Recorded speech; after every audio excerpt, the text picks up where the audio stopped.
you should change, but not disrupt. The innovation needs to be more a gentle push in the right direction than a brute force attack.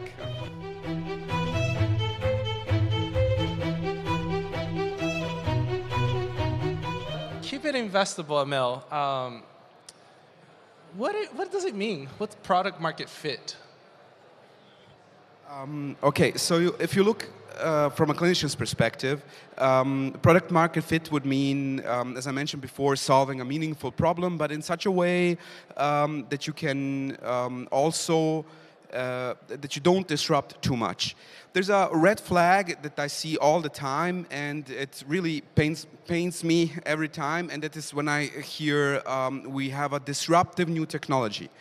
Now, imagine you're in a system which is working for a long time with technology they already know and that they know that works. If you disrupt them, you have a problem, right? Now, an example. Every one of us knows QWERTY, the keyboard layout, right? Does anyone of you use Dvorak keyboard layout? So I'm a bit of a geek. I'm going to geek out on this. So QWERTY was actually designed in such a way that when you type on a typewriter, those small hammers don't get jammed, so you can type normally. And when technology made that not necessary anymore, what happened is that Dvorak came around and said, okay, I'm going to make a completely new layout. You can actually set your phone to that layout, which is way more ergonomic. You can write faster. Now, no one is using it, because it's disrupting what we already know. And so when thinking about a solution, what you need to do is you are supposed to improve it, but you need to improve it by increments. And that's why it's so necessary to really understand what problem am I solving for.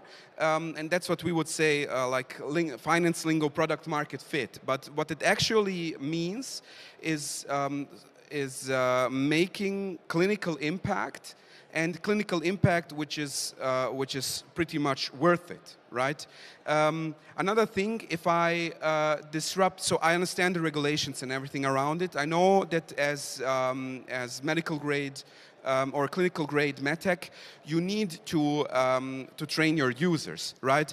But imagine a microcosmos, right? The healthcare, which is massively understaffed, and no one has time. Now, I'm a clinical lead, so when a solution comes to my door and says like, okay, we're gonna need 2 days to train your staff on this, I will say, there's the door, please walk out, and I'm gonna naturally gravitate to a solution which is way more natural to how we do things. So disrupting a workflow has a cost, no?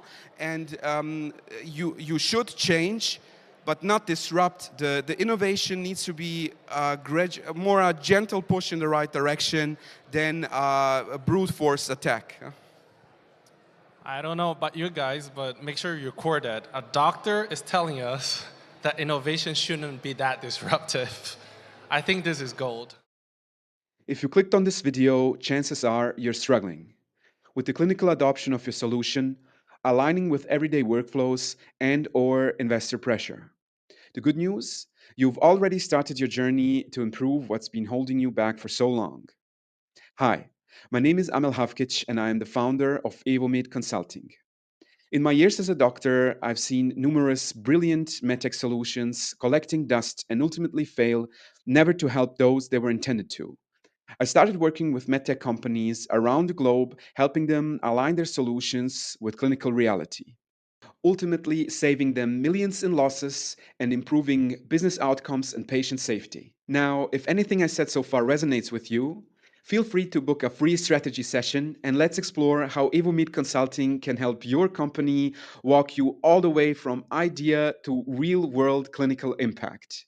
The link to book your session is just somewhere below this video, and I'm looking forward to meet you and to walk this road together.